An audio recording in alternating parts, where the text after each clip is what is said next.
Good afternoon everyone, I hope you're all well. Dr. Bennett here with just a quick tutorial on composite areas, which is basically a extension of what we were looking at in the last video about centers of mass and centroids of areas. So we were looking at, in the previous video, finding the centroids of some common shapes and some arbitrary shapes as well using integration. Well, what we're going to look at here as a bit of an extension is centroids of composite areas. And the method for dealing with composite areas is we split the area, such as this total shape down here, into smaller sections of things that we know how to deal with, like common shapes, triangles, rectangles, circles, semicircles, that kind of thing. And we find the centroid of each of the individual area and then basically average that over the whole shape. So if we take this first example here, which is this example here from the textbook on page 320,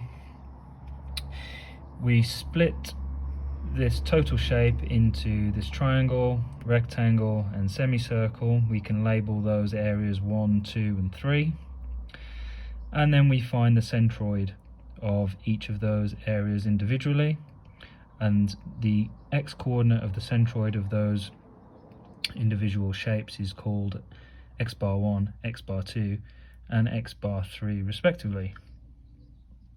And we can find what x1 bar, x2 bar and x3 bar are either by looking up common results from the table.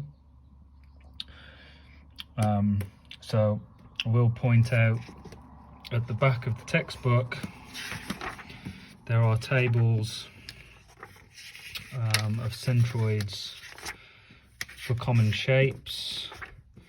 If I can find it, here we go. Properties of areas of lines, Appendix B, which starts on page 577. And for common shapes you can see triangles, circles, semicircles, squares, rectangles, that kind of thing. We can just look up the location of the centroid. Or if the shape is an arbitrary blob, like we saw in the last video, we're going to have to do some integration. Whichever way we can is appropriate to use, we have to find the x-coordinate of the centroid for each of these individual pieces. Then what we do, if it's a compound shape like this one here, which just means that the shape has been added together to form a total shape, is that we use a weighted average, as we've seen before, to find the x-coordinate of the centroid for the whole shape. So what we do is we take the x-coordinate of the centroid for this piece, multiply it by this area, x-coordinate of the centroid for this piece, multiply it by its area, and so on, and divide through by the total area to find the x-coordinate of the centroid for the whole shape.